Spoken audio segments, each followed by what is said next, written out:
are you doing? I'm fine. Could you please start introducing yourself? I'm Margo. I'm a political activist from Russia and a queer person. Today's topic, we basically will start talking about the queer community and the challenges the queer community is facing in Russia. Could you please tell me more about yourself as a queer activist in Russia, challenges that you started to face, and how that impacted you as a queer person first? I'm a late blooming lesbian, which means that I didn't have to get through the process of coming out as a child or as a teenager to my parents or to my family. Usually this experience is very hardcore in Russia if you're a kid. I've been called lesbian on the streets, walking around with really short hair. For some reason, I look like a typical lesbian from Russian's perspective. Lots of cases when people were just yelling at me at the street while I was holding a hand with my girlfriend. It's good that I've never been physically attacked, never affected my work. I've been putting a lot of efforts in my LGBT activism. We're fighting against anti-gay law that we've had since 2014. We're just basically defending queer rights, making the whole agenda visible. This is how I was an activist in Russia and what I was facing as an LGBT activist. That's amazing. You mentioned about to make an agenda is visible. Is that the gay agenda that everyone's talking about? Yes, of course. Because, for example, people don't know a problem, for example, with marriages. Is the common topic that we have pretty much in all the countries. People be like, why do you need those marriages? And every time you have to explain that, for example, you won't have an access to a hospital where your person that you love is because you're not married, you're not legally accepted there, you can't have kids legally, a lot of stuff, a lot of rights marriage offers, you don't have it. And so about agenda, we just spread the main ideas, why oppression exists and how it actually affects people, which rights do we want.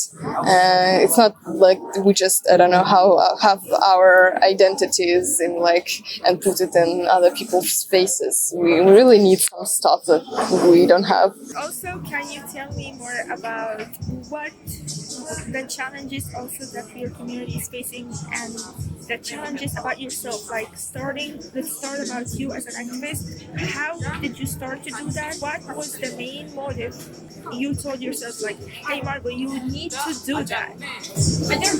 Well, in the city where I'm from, it's St. Petersburg.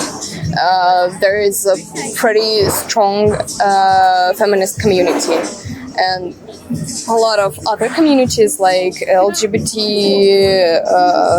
There is a huge part of trans activist community, and they're connected to each other a lot.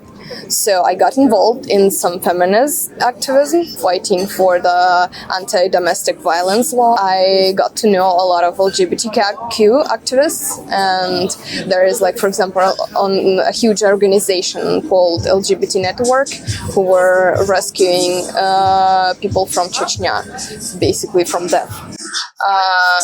And so I have lots of friends from this organization, and they were telling me a lot about how it works in Russia and different parts of Russia.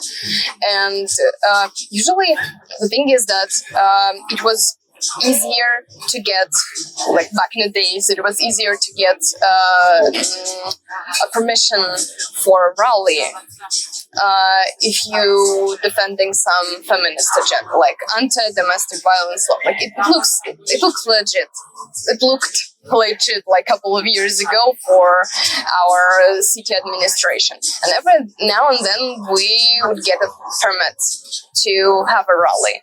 And in those rallies, we try to book as much as we can. It's a lot of stuff about LGBTQ rights. Of course, every single feminist topic. And so we were putting a lot of this in our permitted feminist events until everything got banned, of course. For example, there was a tradition in 1st of May. It's like it's old Soviet tradition, but usually there are like columns of people who get the permit to have a column in this march. It was pretty hard, but we usually managed to get a lot of like rainbow stuff. It was usually like a huge performance during that. For example, in terms of regular liberal democratic actions, there were barely something that we can do. It's like there is a law, and we were like, of course, against this law, but it was not possible to do anything about this law. Like an anti-gay law, for example, in Russia. And still, Yeah, of course. It's since 2013, and it got even more hardcore. before 2013, there were no gay anti-gay laws, and after that, Yeah, it was. It existed throughout the Soviet Union for a while, but then it got cancelled, and people didn't. They hadn't any opinion, like any strict opinion about gay stuff. And since this legislation was accepted, people started to just agree with it. But like the thing is, when you're an activist, you have to like put some goals. Because, for example, as feminists, we were like, okay, there is like a draft or of some legislation. We want to fight for that, for example, not just, I don't know, spread the knowledge, because like you have to have some goals. And in terms of LGBT stuff and LGBT agenda, it was barely possible. We didn't have any instruments to cancel this law, like throughout the last like, years. people didn't have an opinion about what the government was doing. Like the government people- canceled the law by itself and then retreated again. Usually there are like some how to call it. There are some legal instruments using which you can achieve something. Like if there is some legislation you want, you, for example, reach for some like part in government, and for example you try to communicate it with them, and then they draft the legislation, and then it goes to some institution, and then you have discussion. So like it's liberal instruments, right? Like the only one that we've had a little bit. And in terms of LGBT, we didn't have any liberal instruments. So like the only thing that we were doing is like building the community, supporting each other, and helping with some particular cases, such as Chechnya in Dagestan. If some person is like fired because they're gay, we would I don't know, spread the news around that it's like not okay. But in terms of LGBT activism, it was pretty hard to put some like big goals to try to achieve some like real goal. We were just, I don't know, basically connecting to each other, and we were trying to like build a community, support each other, and like just not normalize our identities. But do you think that the people were able or maybe able to put a pressure to the government to pass a bill or a law to protect the LGBT plus community in Russia, or they couldn't do any kind of pressure? No, in this case, it for lots of reasons it wasn't possible, because It was impossible. it was impossible because in terms of gay people unite in some organization in Russia, government starts to be scared. They think that it's some, I don't know, some organization that is being paid from like European Union or America, and they think right away that it's something that is like not inside of Russia, but like rather outside of Russia, and it was like initiated from outside. So it was pretty hard to just unite around that. And also there is like, of course, a problem within the Russian opposition community, because we can't just like people throughout Russia are being killed, tortured, put in jail for like decades. And in this particular case, when like, for example, it's pretty hard in this circumstances to like basically fight for to concentrate on LGBTQ rights, because the whole opposition is like, I don't know, we are basically concentrated on the fact that people are being like tortured in jail and stuff. So we only managed to, for example, gather a lot of people on the street, like for Navalny case, and it was a huge amount of work. Navalny is like the most famous oppositional politic in Russia. Like we only managed to gather a lot of people on the streets like for that cases. And for example, in every protest for people, it's essential to feel like they won't be the only ones who go on the street.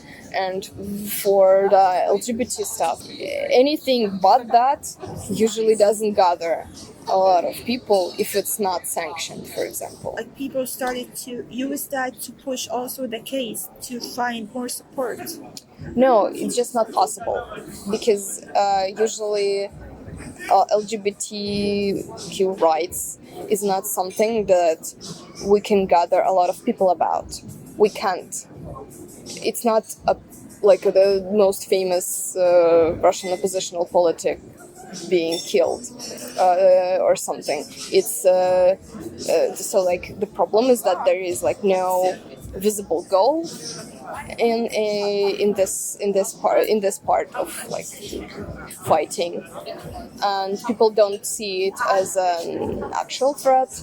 So it's really hard to gather a lot of people on the street, like because people when they go on the street, they know that they're gonna be beaten by police. There's like a huge chance. Usually, for example, in any kind of protest, there are like thousands of people being arrested.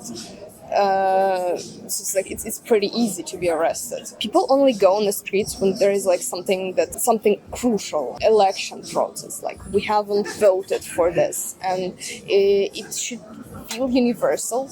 And unfortunately, LGBTQ rights, it doesn't feel universal for people. Therefore, we're not really able to gather like a huge amount of people on the street to push, for example, canceling some law or like, I don't know, drafting some new legislation. Is like at that point, it's not possible. So the only thing we can do is like support each other, build community, build network, help each other.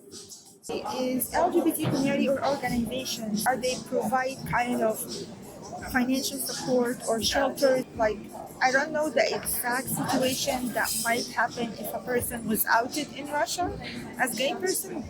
Might they face consequences, like their families try to stalk them? Like what's happened first? Like what happened when the family or conservative communities, specifically in conservative communities or villages, or like not in Moscow, not in Pittsburgh, but these other kind of, not the capital.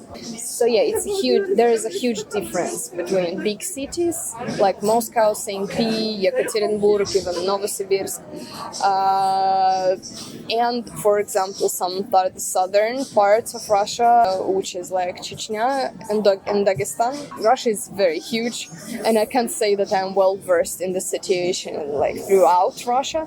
I just know that in Chechnya, if people find out that you're gay, there is a huge chance you're gonna be killed. Chechnya is Islamic country, right? Yeah, it's southern part. It's nearby, by the way. But it's not Christian. Nope. In this particular parts of Russia, you're not just persecuted, you might be killed. There is like an honorable killing for queer people. There is like even a huge documentary film, which is Welcome to Chechnya, which like explains the whole thing. There is a practice of honorable killing if you're a lesbian or if you're gay. Like a lot of people are being killed there. I don't know much about Dagestan. I know more about Chechnya. for example, in this film, there is a case that is being explained. There was like a dude from Moscow who went there, and he found out, and like he got himself into so-called gay jail. So they built some place where they, like in Chechnya, where they keep gays and they torturing them to find out about like more gays. Other communities. Yes. Same as in Egypt. Wow. Oh, goddamn. Oh my God, they are doing the same strategy. And so the thing is that this man managed to escape somehow, probably like because they found out that he's from Moscow, not from Chechnya, and like they Not let the him same go. law apply to him. Yeah, like there is an organization, LGBT network, who help people to literally escape death. For example, in terms of Chechnya, usually when people escape the country, they change their identity because every now and then they face their relatives there. They're like searching for them all over the world. For example, like I know there are cases that went public. A couple of women who managed to escape. There is like no information in the internet. It looks like they're like disappeared or something. But the thing is that LGBT network usually like hide all the information about them if they manage to escape, because other way they're gonna be killed, I don't know, in any place. Because, for example, if the case went public, it's how do you call it? It's a huge shame. For the family. Yeah, and they're trying to find them. The family reputation. Yeah. Yeah. And they're gonna be like searching for them forever. And like I just know that, for example, people who manage to escape, every now and then they just like see some person like that chasing them. They see like them like walking around the house, and they call and ask people to replace them because they search for them, and every now and then they find them. There was a case recently, a person from, as far as I remember, Chechnya was like killed, not in Russia but somewhere in Europe. So it's like it happens. Chechnya are doing that. Our same thing applies to conservative Orthodox families. So in terms of Christian Orthodox thing, I think it's unusual to chase people. It's usually is different from family to family. We can't say that we have like very Christian districts of Russia. It's like it's very different from person to person. Usually, what people do might get rid of the person who's gay. They can just say like, you're not welcome to my house anymore, you're not my son, you're not my daughter anymore. A huge part of the homophobic atmosphere in Russia, in the most part of Russia, which is like mostly Christian or something, it goes from the Soviet background mostly, not from religion. For example, in Soviet Union, like a lot of people were sent to gulags. It's camps for prisoners where they forced to work. And it's like there's a huge prison culture in Russia. They don't make a difference between a marginalized person in prison and an LGBT person. When you come out as a kid to your parents, most likely they won't tell you that it's a sin, but they will think that you're gonna end up a marginalized, I don't know, like without money, being raped, and like all of that. So they're gonna try to, I don't know, to convert you to a normal person. And Like conversion therapy. conversion therapy is connected to religion in Russia. However, people who send their kids to this, they might not be into religion a lot. If you come out as a kid, your parents gonna think that you're gonna just like end up, I don't know, drug addict, because this is like interconnected. Drugs, I don't know, having no money, being poor, they think this like in being LGBT, it's like all the same, connected to do this for them. If you come out as an adult, already having a career, already having like friends and like stability in your life, there is a chance that your parents will be like, well, like we don't like it, but you do you. This is how homophobia mostly work in Russia. It's more connected to prison culture and marginalized people in prison than to religion. But like it's also, well, of course, very bad for a gay community because like we're treated as like dirt or like plague. If you touch this, you're gonna become this too. This is how special Russian taste of homophobia works. It's connected to prison Soviet culture. Like basically, like if you were beating, it's a little bit harder to get justice if you're a queer. Human rights defender Russian community, there are like lawyers who can help you for free. You can get help by a lawyer, and this is how you can basically get help. I remember the first our conversation you mentioned that you started your activism in one of the big cities and there were a small feminist group. If you'd like to share about your work and feminism, of course. The very beginning of my activism hitting for Karina Zalesova, the case of Karina Zalesova, it was killed by her ex-boyfriend. This dude is the son of some governmental dude.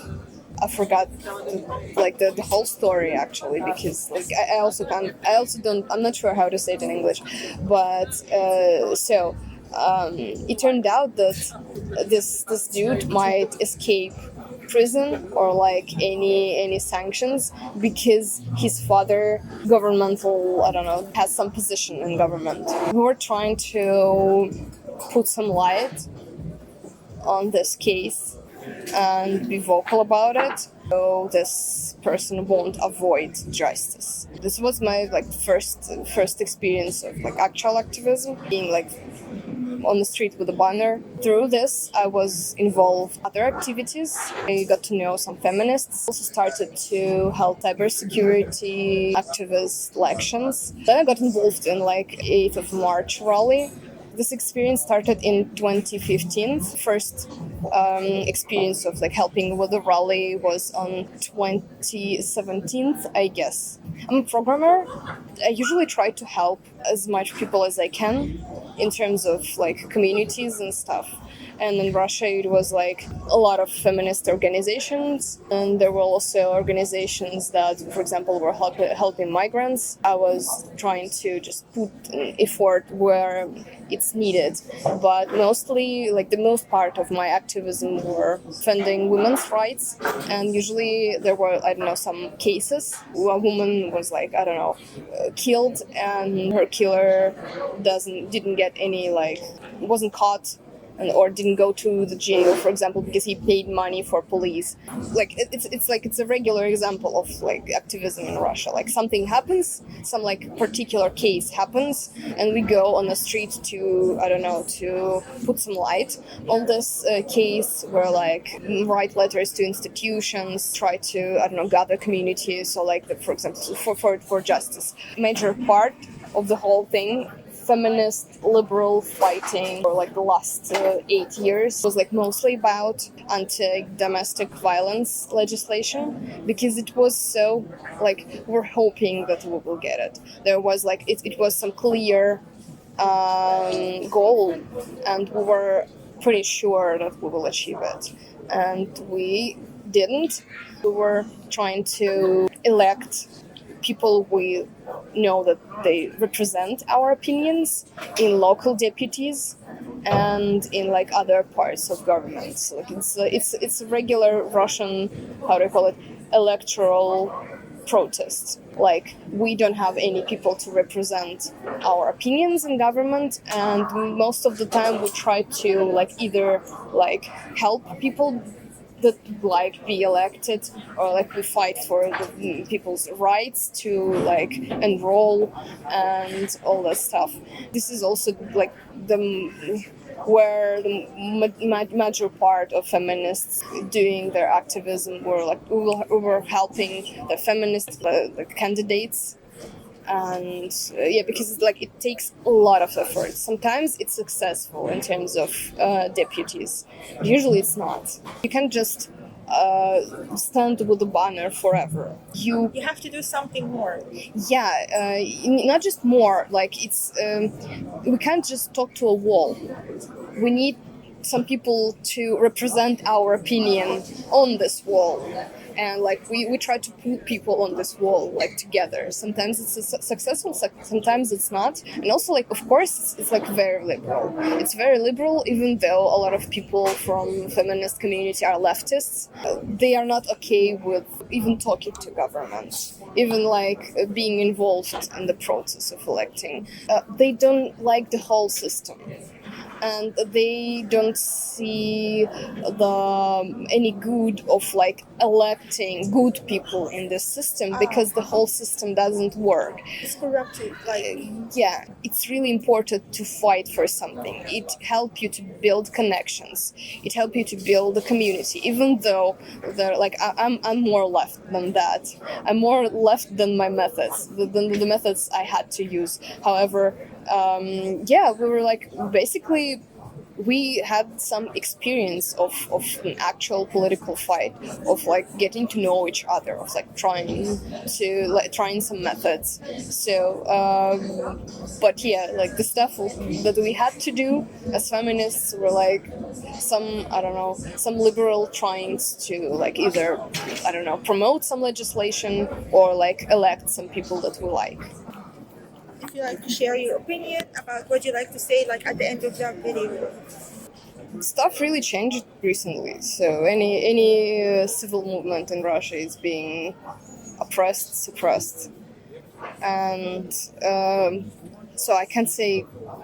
I haven't been in Russia for a year, and I only have connections with activists from my initiative group. I don't know much how it like changed in Russia. There is like new legislation, this anti-gay law. For example, previously it was like gay propaganda throughout kids. Now it's like gay propaganda in general. Now we go through the process of like a censorship. A lot of books are being removed because they mentioned queer people somehow. Even like old books, even like the classic books, if they have like some queer in it, they're being removed throughout the Russia. A lot of organizations who like print books, they stopped working with people who were like writing about LGBT people. So like this is a censorship process currently. And this is what I know. They are actually, it's not like they give a lot of damn about queer people. Actually, it's more about trying to show the people who support them that they are doing something. And to oppress gay people is usually like it's the thing that you can do easily. To just show the conservatives that they are doing their job, they usually go and oppress some queer people. This is like, it's always at hand.